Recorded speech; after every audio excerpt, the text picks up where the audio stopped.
tropical. I think Tampa's where I heard they were looking. Tampa? Interesting. Yep. Okay. Yeah. Good. All right. Welcome back. We are. Oh my God. How did I say it yesterday? Did I do it right? We're live right now. Okay.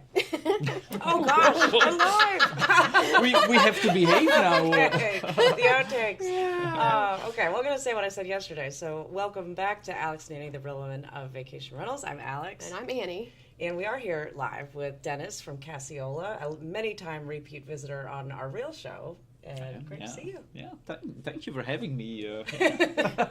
Well, there's no mistaking where the Cassiola team is, always in the magenta, so I love to, I can always find you in a crowd, so it's good. But we wanted to talk to you about a couple of things you've got going on. One of them is this really kind of a huge program that you just put out after VRMA, the ambassador program for your franchise. So why don't you tell us a little bit about that? And I love the fact that you were able to incorporate the experience that you had at Sir Richard Branson's island as kind of a carrot for people to participate, which I'm super excited about. I want to go. Exactly.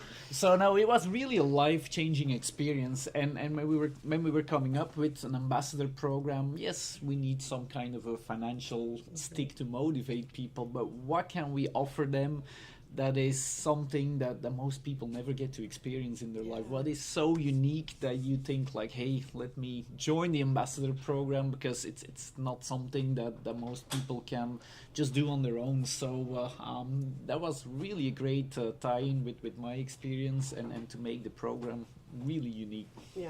I remember when you did that experience yourself last year, you posted pictures and everybody was saying, that's AI. There's no way that you were really with Richard Branson at his private house, and we had you come on the show to tell us about it. And it sounded like it was an incredible experience, but you got to eat with him, you went scuba diving with him, or you swam with him, all sorts of I spent the whole week with him, and now with his wife, who unfortunately just passed away last week. So I was literally sitting with her at the table last year around this time. So, but it was a unique experience. It really redefined what hospitality means for me. It's not always about the luxury, but really, I know it's a cliche. We've heard that so many times. But how do you make people feel?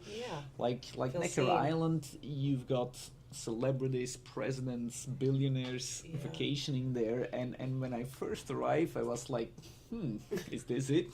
I've stayed at nicer vacation rentals and hotels, but that feeling changed pretty quickly once you got to interact with their staff. They're a bunch of young people, and they're really trained the exact opposite of what most luxury hotels and resort train their staff on. They're really pushed to interact with guests, to hang out with guests, even after their shifts. Drinking with guests is completely allowed. Partying with guests is allowed. So they really almost become like your friends during the week that you're there, and it's like they show you when you arrive, like, oh yeah, we've got 50 bars all over the island, but no one's gonna be there. Just go in, open the fridge and take whatever you want, and we've got a few kitchens set up, so if you're hungry, just go in, open the fridge and take whatever you want. And in the beginning it's like it's I was expecting like a butler following me the whole entire day, but it's so relieving. You don't have it's not so formal. It's really like you're visiting a billionaire friend's island, and you're at his home.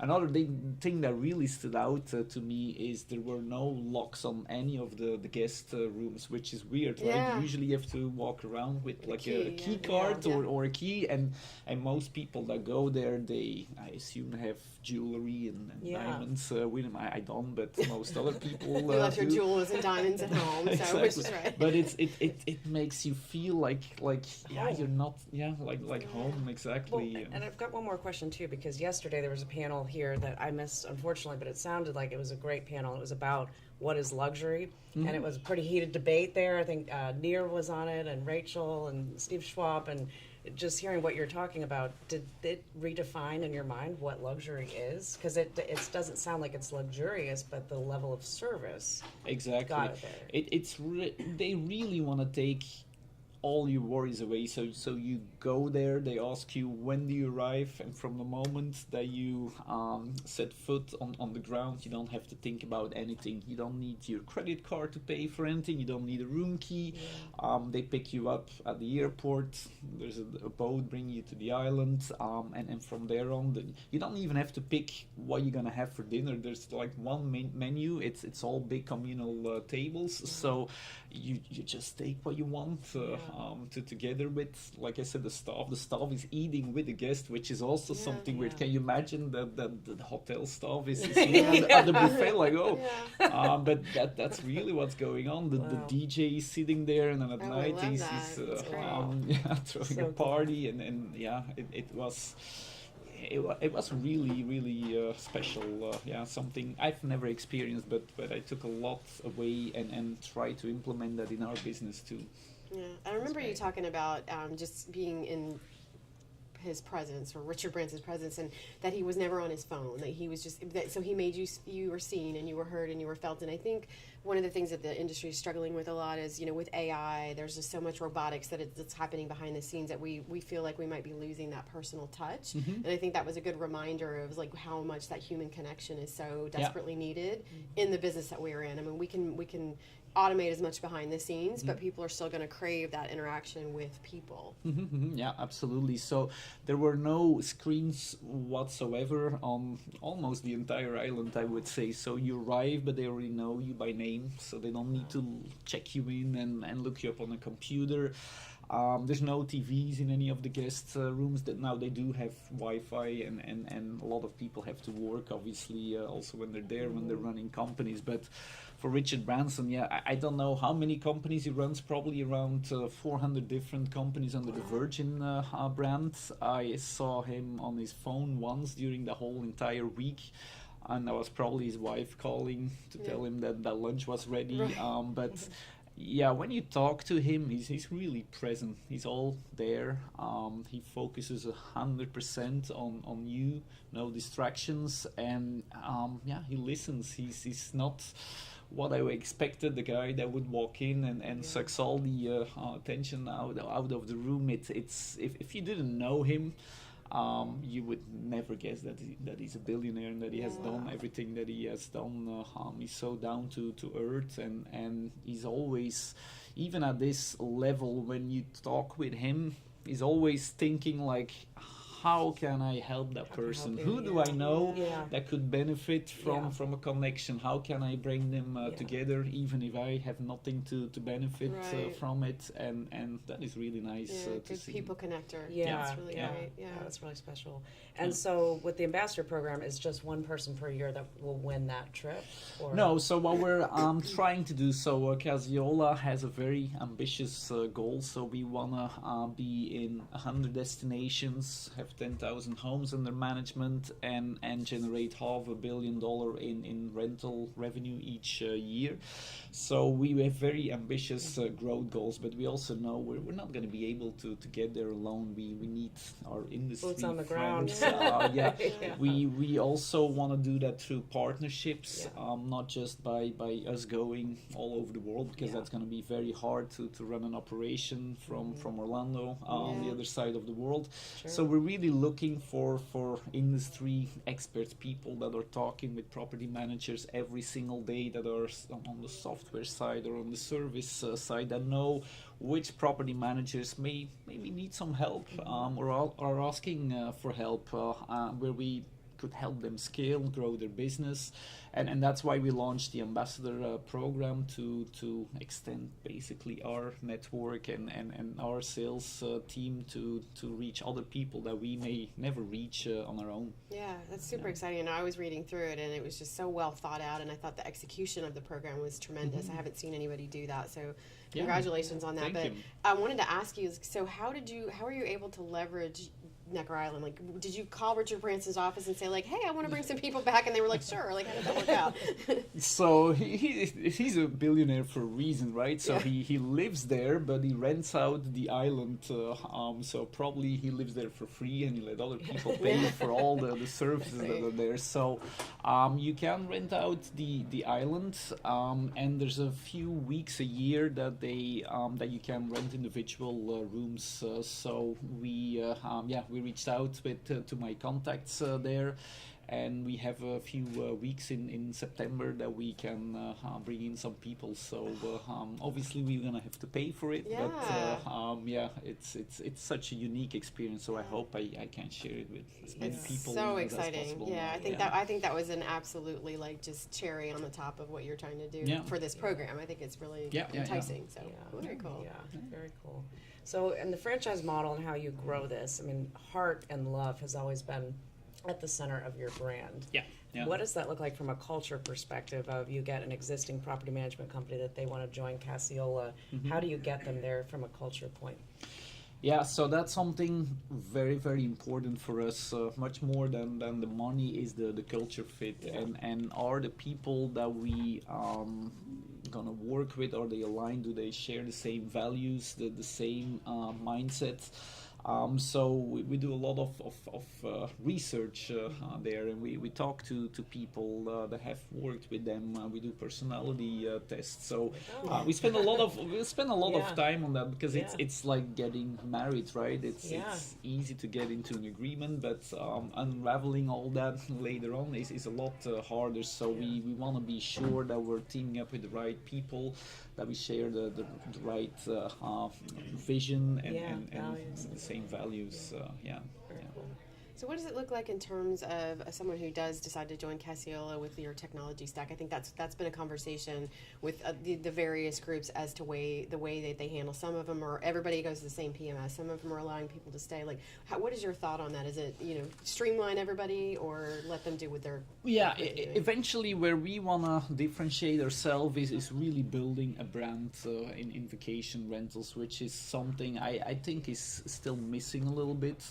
You have a bigger of the franchise brands out there, but to me they don't feel like a cohesive entity. If you go from one destination to another, you may have a completely different experience. So we want to standardize things a little bit more, so will be a similar tech stack too. I don't think you can get around that.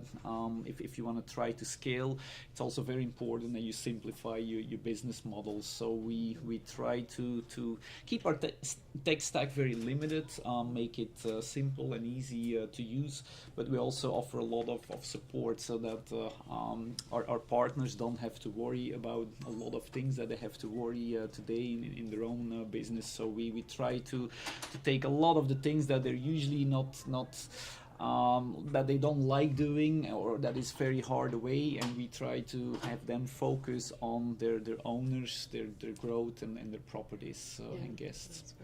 And you've built a lot of tech for the company over the years too. So I mean, you guys have your secret sauce and industry knowledge, which is huge to help these property managers with that. But I would be remiss if I didn't ask about AI and how you're infusing that within the business. I know that you're working with Boom also, and maybe just share a little bit about that.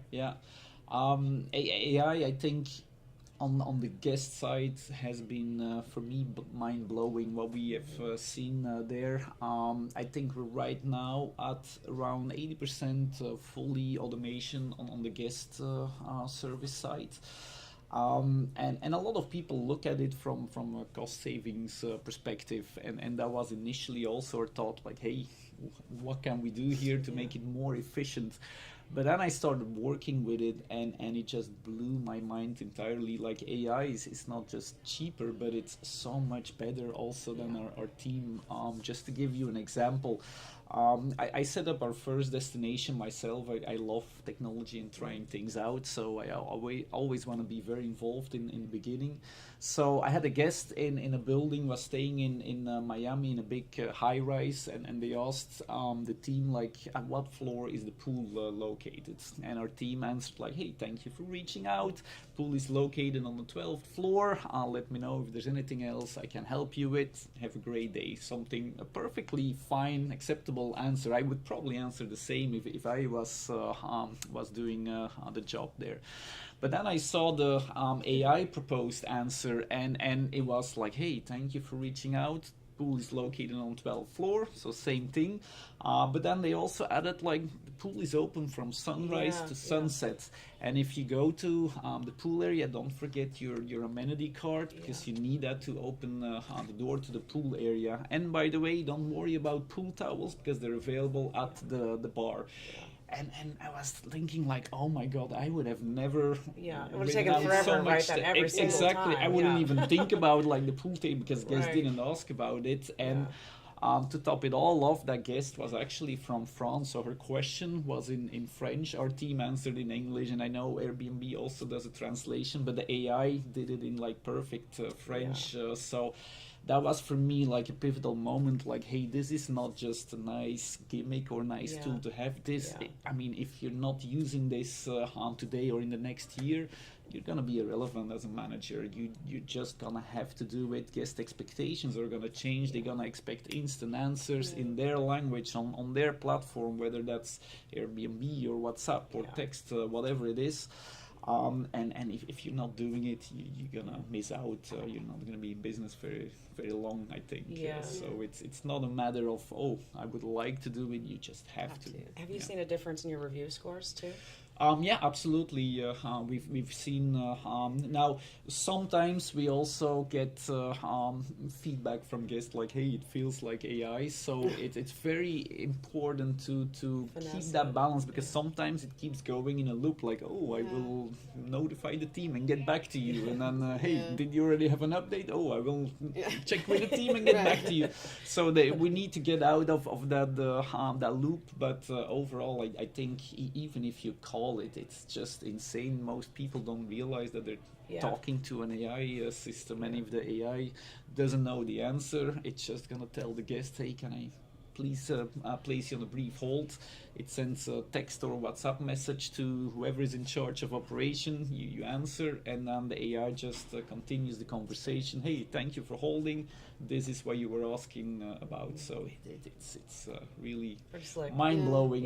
The biggest disruption for sure in our industry as long as I always say, since the introduction of dynamic pricing and revenue management, what is it, 7-8 years ago? Well, speaking of revenue management, it's obviously a revenue management conference, but with the AI, I mean, I think there's been a lot of talk about, like, does AI put the revenue management, like, team sideline, put them in another part of the company? What do you think about data or the revenue management component with AI? So I know Amy just walked in, but I don't think we're gonna have a revenue manager conference anymore in 5 years. That's my real honest opinion. If you see what AI can do just on image and music and like things that we never thought that a machine could do, I would be really surprised if AI cannot build the best revenue manager ever. Now, you're always going to need someone that is in control and that keeps an eye out, but that could be anyone. You don't have to be a data scientist anymore. But I think AI is going to completely take over revenue management and do a better job than the very best revenue manager that may be at this conference today. So, it's not what most people want to hear, but at least as a business owner, I think that's what's going to happen. Now, the bigger challenge is going to be, how are we going to be discovered, right? Like, if you ask AI, like, hey, I'm looking for a beach home with 3 rooms on those dates. I don't think people are going to use OTAs anymore the way they've been using them in the past. So you may get 1 or 2 or 3 options, and that's going to be it. So it's really going to be key, like, to be in those three Spaces, options. right. So that is a new area that we're all gonna have to learn and study on. But it's excited. It's gonna So be this a might be challenge, the but- AI conference in a few years, is Yeah. what you're saying. Absolutely. Yeah. But will AI Alex and Annie be sitting here? That's It's- what I Yeah. sure hope so. You guys will be on the beach somewhere, and Yeah. yeah, We exactly. could just clone our voices and then just Don't wouldn't say even have that. to record it. That's the Yeah. part that weirds me out. Kidding. yeah. Yeah. Hopefully we're on Necker Island. and- Right. Right, Yeah, there you go. exactly. There you go. Yeah. Yeah, yeah. Well, that's great. Well, super excited for what you've grown and just to see you, personally, professionally over the years. I mean, it's incredible what you've built. Thank And you. your team, too. Yeah. They're just an Yeah. incredible team. It is all about the team, to Yeah. be honest, because it's no longer about me. It hasn't been for a few years. It's also a cliche, but it's about finding the right people, like the Yeah. A players that can bring your business to the next stage. It's much bigger now than one person. So yeah, we've got an amazing team, and we keep adding more and more amazing team members. Very cool. Well, Dennis, we always appreciate you coming by. I know you're a busy man. You're in demand, and you have a session that you have to go to. So hopefully, you're going to impart some of your wonderful wisdom about AI. And I don't know if it's about the revenue management component. The next session is about EOS. EOS. Oh, okay, cool. well that's Okay. great. That's Yeah. great. Well, Yeah. we appreciate you coming by. We appreciate you supporting Always the happy to be industry. here. Yeah, Yeah. So thank you so much. Yeah, Thank thanks you, to guys. everybody who came and also who's watching from home. Okay. Cool. My neck hurts so I bad. know. I feel like I'm watching a tennis match. Exactly. We'll have to think about this for next time. Yeah, Thanks, definitely. Dennis. Thank you so Appreciate much. Thank you, Dennis. Good to see you. I know, exactly. Thank you for being here. I'm excited for what you're doing. I didn't know we were live, actually. Oh, you? Oh, yeah. We know, Dennis, we were in Italy and we went to Lake Como, and Richard Branson has a house on Lake Como. Yeah. And it was funny because we all went by there and Amber, and then we were like, we need to see Dennis in this place. Oh, yeah. It was amazing. Does he do that with other locations or just Just the island. I don't know. I only know about Nicaragua. Yes. What do you got? Paul from Summer. Oh, cool. Well, thank you All right. guys. Thank you, Dennis. Yeah. We'll see you later. Yep.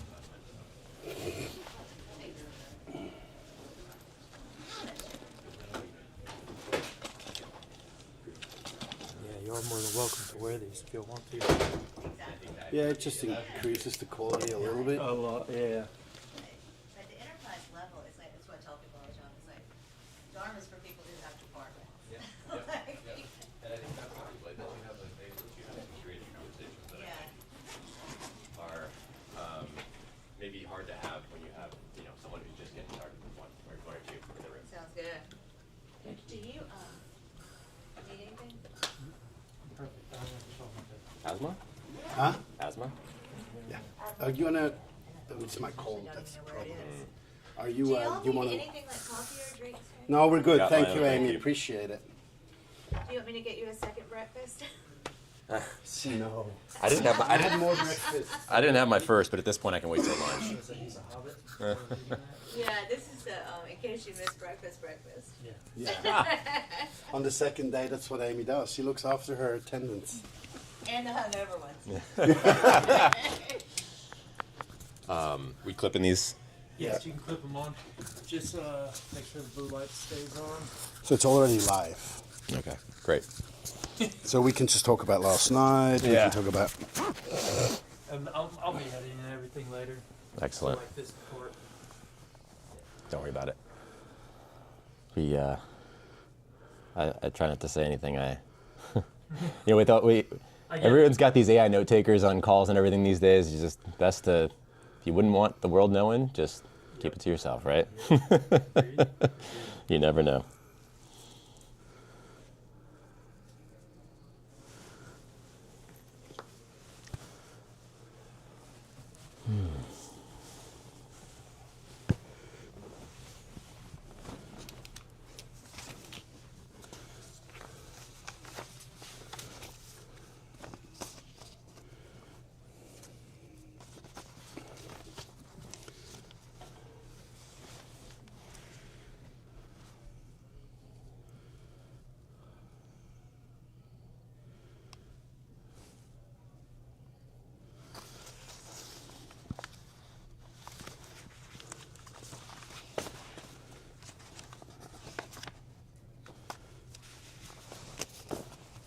Boosley says, hi, Simon.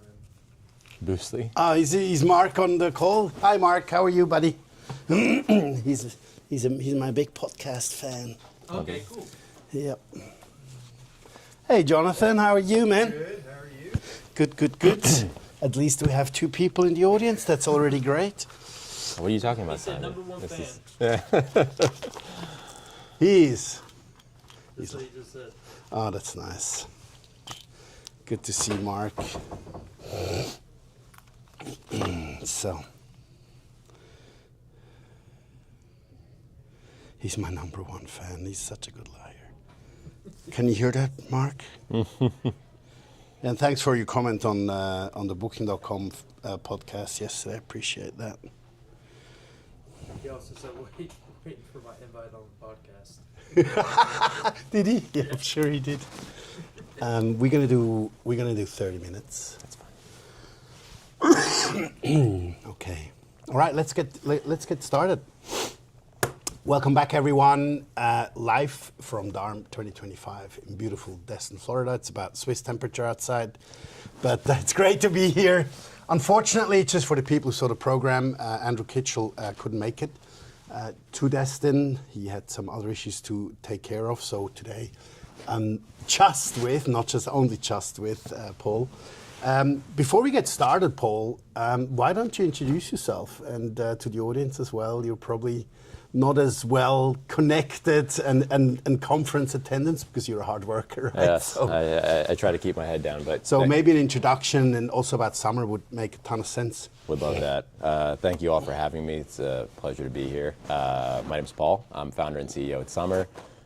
Summer is the short-term rental industry's first asset management platform. For those who are maybe wondering what asset management means in the context of short-term rentals, we try to take a real estate level approach to helping owners and operators get the most out of their units. Asset management is a term that exists in multifamily real estate, single-family real estate, commercial real estate, and we're bringing that to short-term rental. And what does that mean on a practical basis, day in and day out? We're sitting at the nexus of AI, data, and analytics, helping you understand how to truly get the most out of the assets that you either care for, operate, or own yourself. There we go. There's a lot in a very short period of time. Yeah.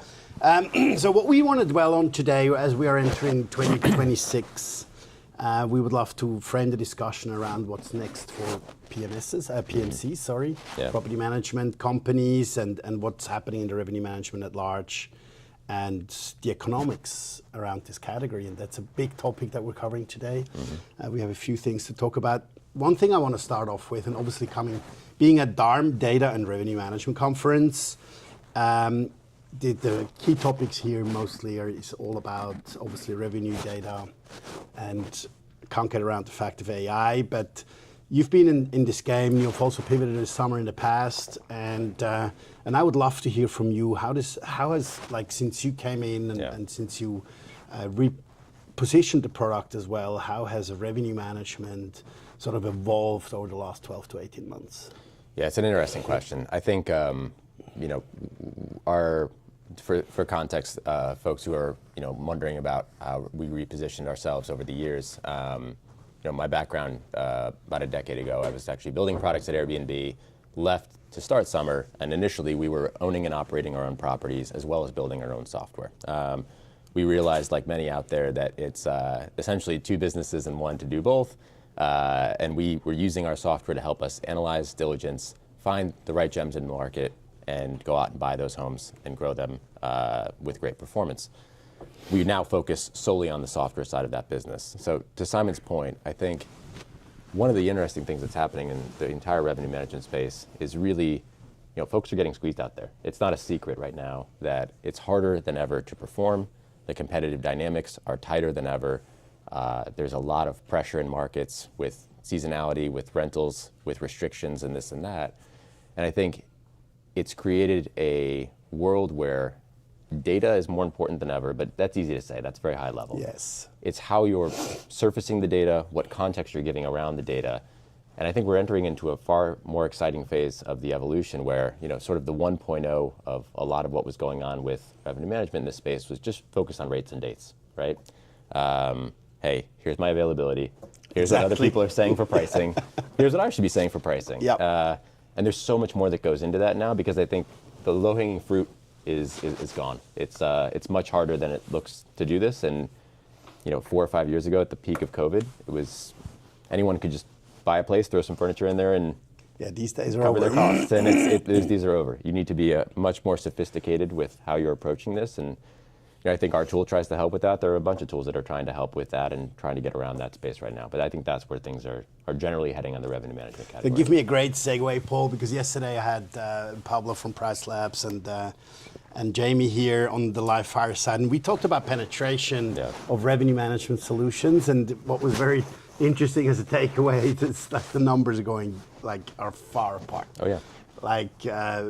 Pedro from Price Labs said we have an adoption rate in revenue management of 10 to 15% in the professional property management space, and Jamie was at 60. So I don't know who has the right data, but that's a big gap. Right? That's a very big gap.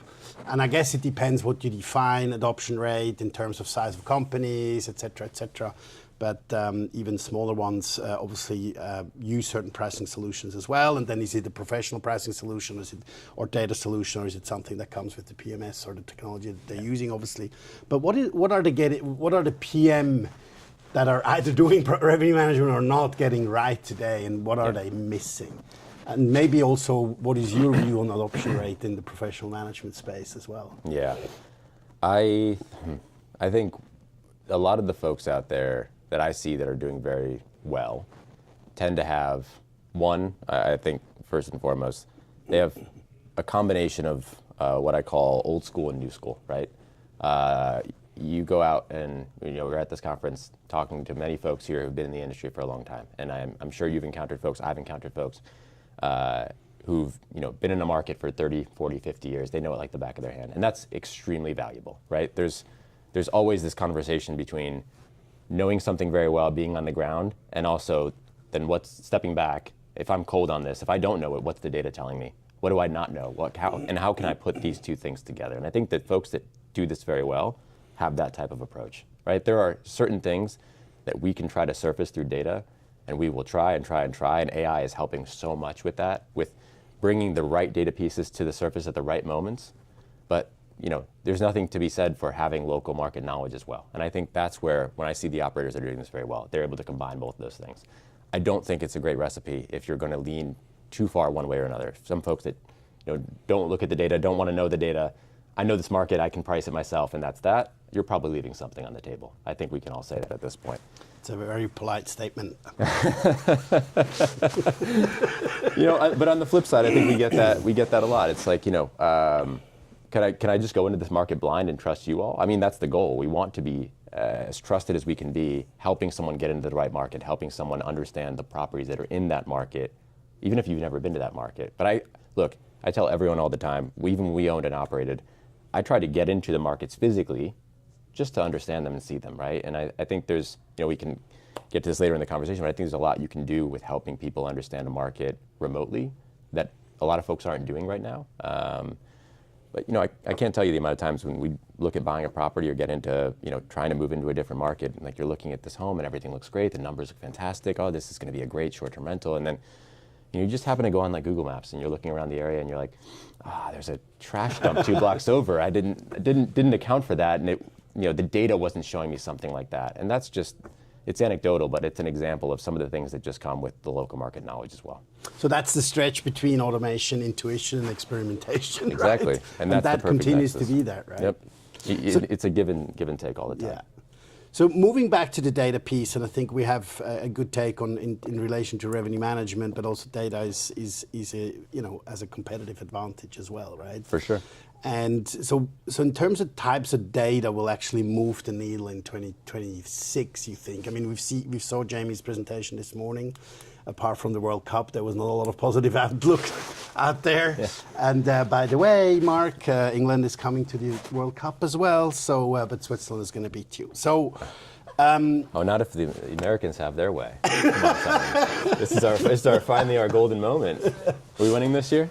I don't know. It's very European. So yeah, the types of data that will actually move the needle, because that's a big conversation, right? Mm-hmm. Especially when you're at DARM, you're overwhelmed with all the metrics and everything else, but property managers have also, they're in the hospitality industry, right? Yeah. They need to serve guests and look after their owners.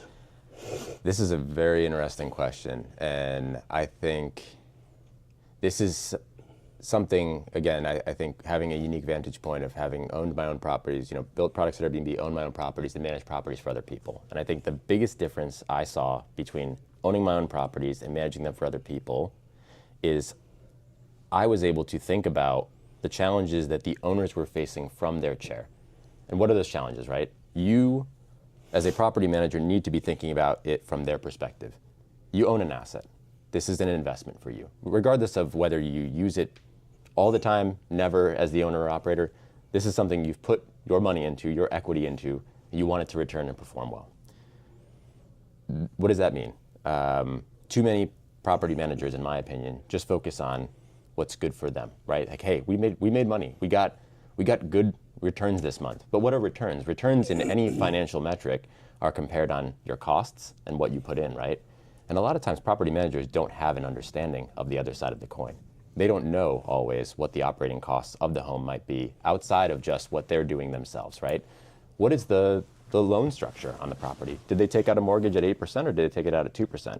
Because I can tell you, sometimes in some markets, I had folks that the home made a lot of sense. The pricing didn't change. The revenue yield did not change. It was still performing very well, but the difference between getting that mortgage in 2020 at 2% or getting it in 2023 at 8% was the difference between the home making financial sense for them to own or not. Yeah. And that's a huge, huge piece that people don't talk about or don't want to acknowledge. And then they wonder, well, why did someone churn or why don't they want to rent out the property? I'm doing such a great job with this.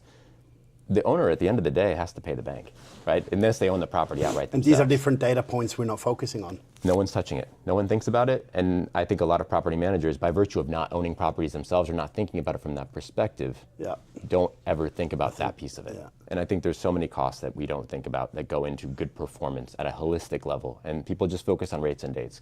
So they're buying more tools, but not using data wisely then? Oh, for sure. I think there's a lot of data in our tool, other tools. There's a lot of data in tools throughout the industry. I think if you're going to be a A+, very effective revenue manager, the best revenue manager you can be, you need to be taking pieces of the data pie from everywhere. And a lot of pieces that people aren't even thinking about today as well. And I think that's really what gets you all-encompassing good performance. It's not one thing. It's not always just adjust my availability and adjust my rates. Sure, that's a very direct line impact that you can have that will take you, from A to B.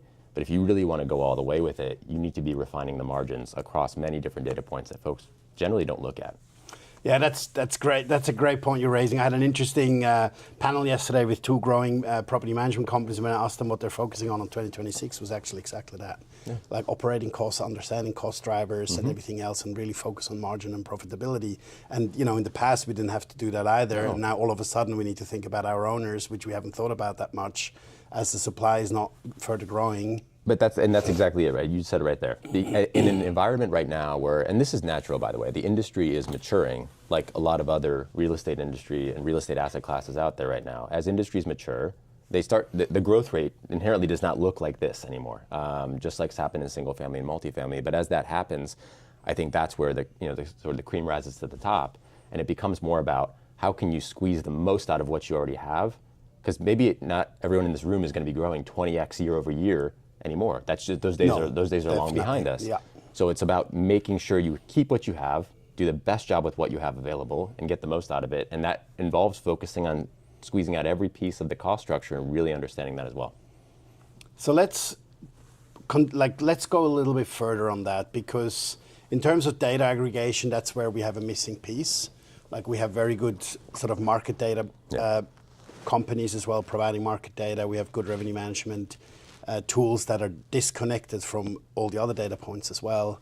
And one aspect I want to bring in is this operations piece as well. And there's large companies like Breezeway and others who have incredible amount of data, but that data is sort of missing in the whole scheme of things to think about how do I plan my growth, how do I plan my cost structure, and things like that. And just recently on my SDR Global Unlock podcast, I had Richie and Jeremy, and we sort of throw around the thesis that we should merge the two companies, and they have a lot of data that could be very valuable. So what is missing, do you think? Like, where are these data points, and how do we make sure we can get these data points together to make smart decisions for the next 2 or 3 years? Because we're seeing definitely more flatter performance than we see massive growth. So we really have to focus on that. I think whether it's as explicit as a merger of Price Labs and Breezeway, or a partnership between those two companies. It's just a hypothesis. Just a hypothesis, of course. Both very good businesses, but it can be, you could take it all the way there, or it could be something as micro as an individual revenue manager pulling the right data points from the various tools they use themselves. Because that's what's also very interesting, is a lot of people themselves have access to these data points. They just don't know how to put them together all the time. And I think that's something we're trying to do, is help folks put those data points together and put those pieces together to form a holistic pie. And again, I keep coming back to it. It's not always rates and dates. It's not always just financial as well. There's other pieces of the pie that can impact performance. Massively, your review scores, the photos you're using. Like these are also things that impact how well you perform, right? So I think stepping back though, when you asked the question, I think the data pieces that are most obvious, heading into 26, how should people, if they want to get started on something like this, focusing on the cost structure is the first place I would go for most people, right? It's a little more abstract to say which pictures are doing well and how are reviews playing a role in this and that, but I think it's very easy for people to go into a tool like Breezeway or go into whatever they're keeping their operating or financial data on and say, okay, well, if my return and yield looks like this and my owner is expecting X, Y, and Z, and my cost structure, now that I'm adding everything up and here's the cleaning fee and here's the taxes in the market, and maybe I can make an assumption on their cost of ownership, and we let you do that with our tool, and hey, this bottom line isn't penciling out. So when I show this to them, are they going to have a positive reaction around this, or what are their expectations going into that conversation? And I think, to me, that was always the best way to earn the trust of the owner. Yep. Is seeing it from their side. Full transparency as well, right? So, but traditionally, and talking about real life in a lot of property management companies, the challenge is to connect the revenue management strategy with the operational execution. They're still in silos. I had so many conversations yesterday where people said, the revenue management is doing, like, they're working in their own little bubble, whereas the operational efficiency is, because if I understood you right, next 2026, or I believe as well, that you're not going to win through smarter pricing next year to improve the margin. Right? So how do we overcome that from a structural, so technology can overcome that while revenue management is in its bubble and the operational execution as well? I think that's a really interesting vantage point, and I think it speaks to another problem that's the industry's facing as a whole as it matures. And we try to help a slightly different piece of that puzzle, but one of the challenges we've faced coming out to market ourselves as a product is, people want to inherently put you in a bucket, especially the enterprise professional owners and operators. They want to say, you're a pricing tool, you're a data tool, you're an operating tool, you're a PMS. Okay, so you do X, Y, and Z. We all do this in every walk of life, right? It's very simple to just categorize you and say you do X or you do Y. Helps you make a quick decision and compare and contrast things. But as owners and operators, I think the lens of that, we have tools that are built for revenue managers on pricing. You have tools that are built for an acquisitions team on data and revenue management, somewhat parallel. You have an operating tool that's built for, like Breezeway, that's built for your ops teams to run through, right? A lot of times you don't have that cross connection within the business. And I've experienced this myself when we owned and operated. It's not like my revenue manager was in Breezeway very often, right? Yeah, that's the point. And it's not like my ops team was in an acquisitions tool or a sales tool or anything like that. So I think it starts with, as an owner and operator yourself, trying to focus on getting your team's heads up just a little bit. And that's a balance. You want them to be heads down in whatever the function is they're owning. Yeah. But I think it's an acknowledgement that these things are crossing paths as well. And it's about getting the company on the same page and the entire operation on the same page. And that starts far upstream. And now I'll tie it back to what we're doing. Like, I think one of the things that we really nailed, and we've certainly got a long way to go, and we try to be very humble about this, but one of the things we really nailed was tying the top of funnel sales and growth use case to the revenue management use case. And that was the original reason we had built the tool, right? I couldn't find anything in market that would help me analyze markets, analyze homes, and do a full deep analysis, get both sides of the equation, the revenue and the expense side, the whole P&L, everything, take that to a lender if I needed to buy it myself. But then have something accurate enough that would stand up to my revenue management team. Because I had the same problem where you go on, you find some calculator that's going to give you this crazy number that's never going to be achievable, and your sales guy puts it in front of someone and they want to win a deal. That's their objective, right? They want to go out and they want to win the deal, and they'll say, oh, we'll make 200K a year on this home. This home has no business making more than 100K. And the revenue manager gets that deal and they say, what did you sign? You set this up for terrible success now, right? It's never going to happen. They're going to churn out 6 months later because their expectations were not set properly from the get-go, right? And that, I think, is exactly an example of what we're speaking to right now. These things need to be talking to each other. So we actually built a workflow, and that's how we had done this was, you can create, very deep, very sophisticated one-click projections and analysis on the property. And we built a workflow where the revenue manager, this was internally, and now we actually obviously have this product available for everyone, where the revenue manager will then sign off and see the math that the sales team was doing and say, okay, that makes sense. I'm signed off on that. So I'm not getting a surprise 2 weeks from now when I get a contract signed and I have to go onboard a home that's showing X, Y, and Z. And then you can extend that on down to the operations teams as well. But it can go in both ways. You can underestimate and overestimate. I overheard a conversation yesterday of two people, I won't mention companies, on revenue projection on a very large property. I think it was a 5-bedroom. One data company provided a projection of like 90 grand, and another one was 200 grand. I think I heard the same conversation, yeah. And the ones with the 200 actually nailed it at the end. But this can go both ways, right? For sure. I mean, yes, I think if I had to choose one, I'd rather be pleasantly surprised by an overshoot than an undershoot of $100,000. But look, I think I always tell that to our team, by the way. When we used to own and operate, I'd say the same thing. I'd say, like, yeah, I'd rather be pleasantly surprised by a great month, but I'm also equally as questioning why we got there. If we were expecting to make $8,000 on this home and we made 10 this month, that's great, but I still want to know why we thought we would make 8 and we actually made 10. It's about really dialing in the margin of error. So what's the data source of projecting the operational expenditure so you can really determine margin on these properties? I mean, that's missing, right? Yeah, I think that's a hard piece. No, it is. It's. I mean, people ask all the time. I used to work at Airbnb. They're like, "Oh, Airbnb must have all this data." I'm like, I know. No, I mean they don't know how someone owns a property. They don't know what the debt service on the property is and things like that. They know the cleaning fee, but they don't know how you're paying the cleaner or what that cleaning fee is. They really miss a lot of it as well. It's not like this is there's one data source out there to rule them all. I think folks like Breezeway have a lot of data at their fingertips. There's financial tools in the space that have a lot of data at their fingertips. So it's really disjointed right now. I think that's part of the problem the industry faces is you've got all these different tools doing all these different things. Some of them claim to do everything, some of them claim to do one thing, but they're not really talking to each other. And the PMSs don't have it either, right? PMSs don't have it either. I think that's also a very astute observation is, they're not always connecting all the dots themselves.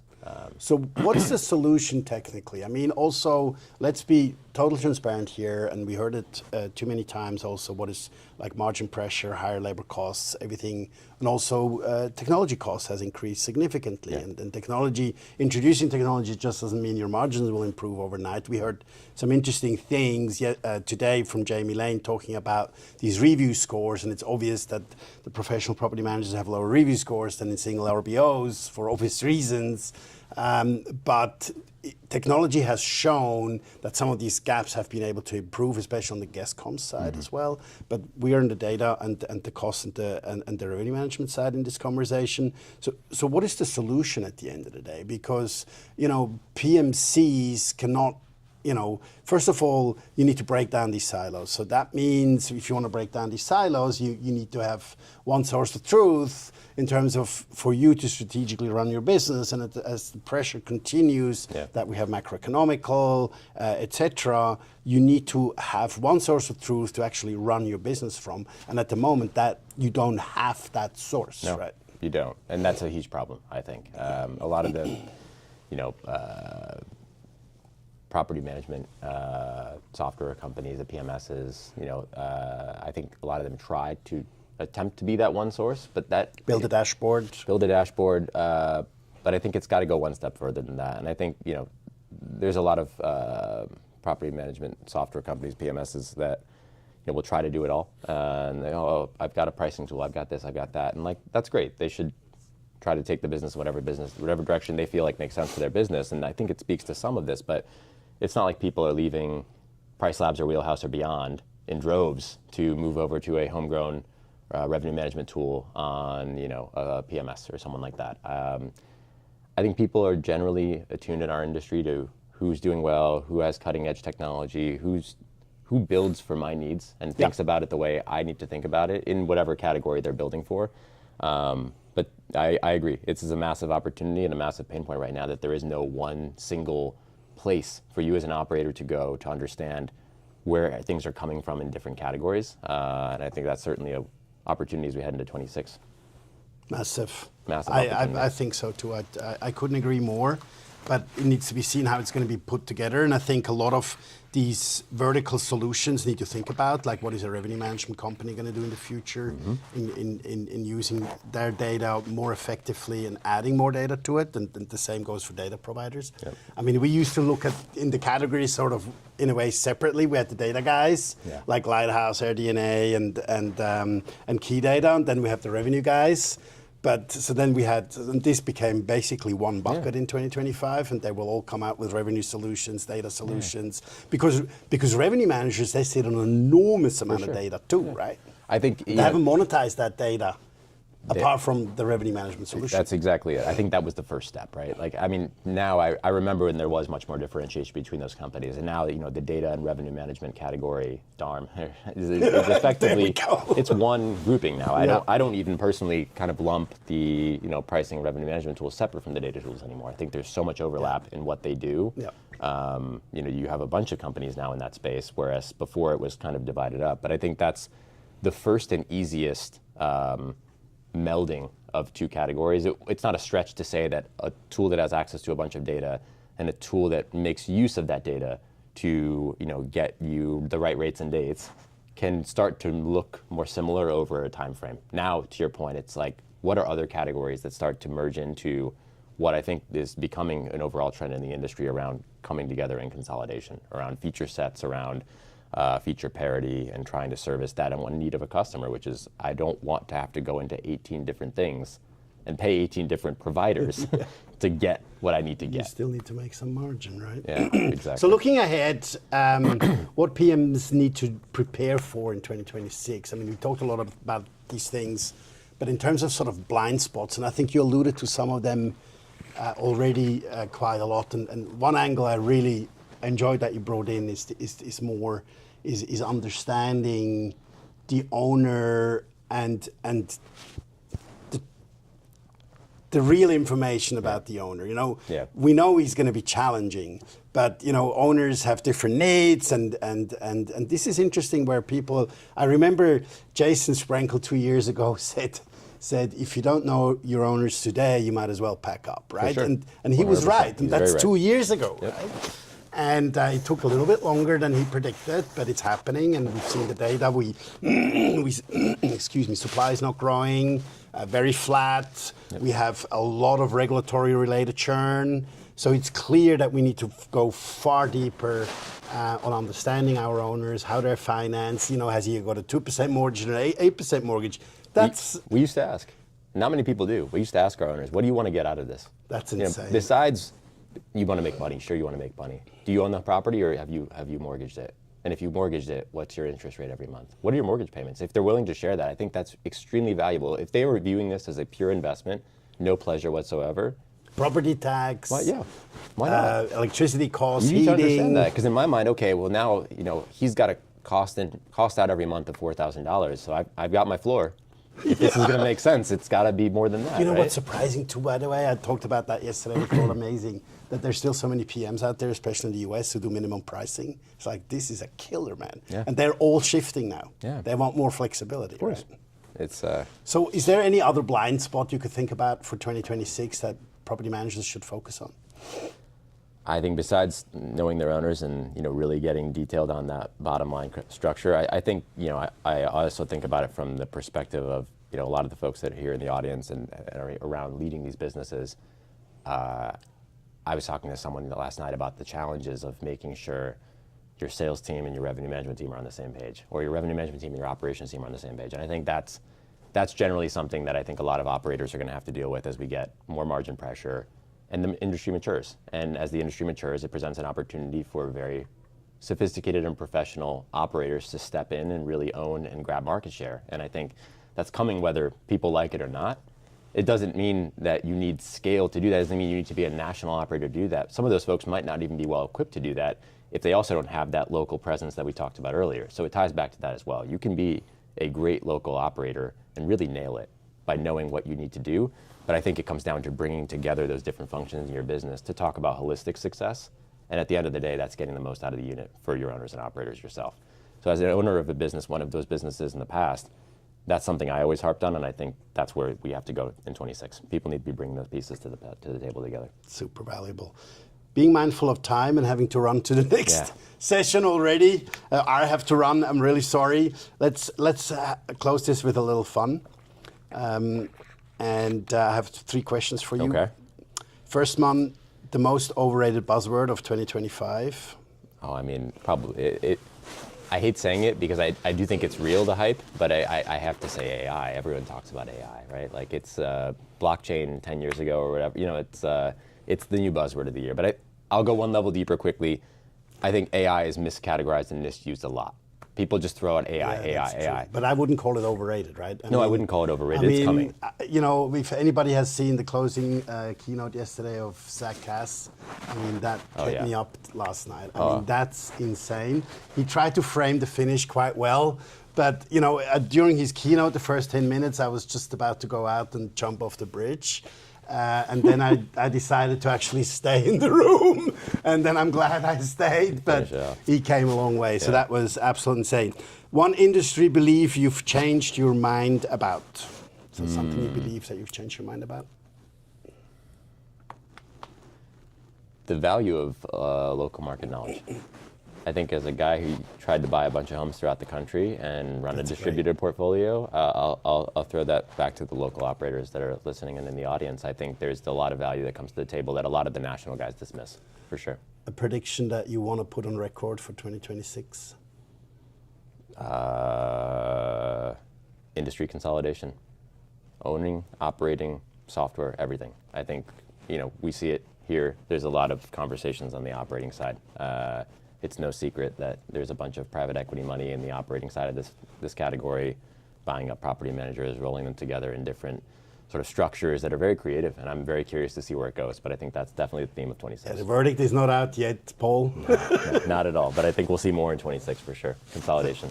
Excellent. Thank you very much for your time. It was great to see you in Destin, and I wish everybody a great continuation of the Fireside Chat. Thanks you for listening in. Thank you. And you guys have a great conference. Thank you very much.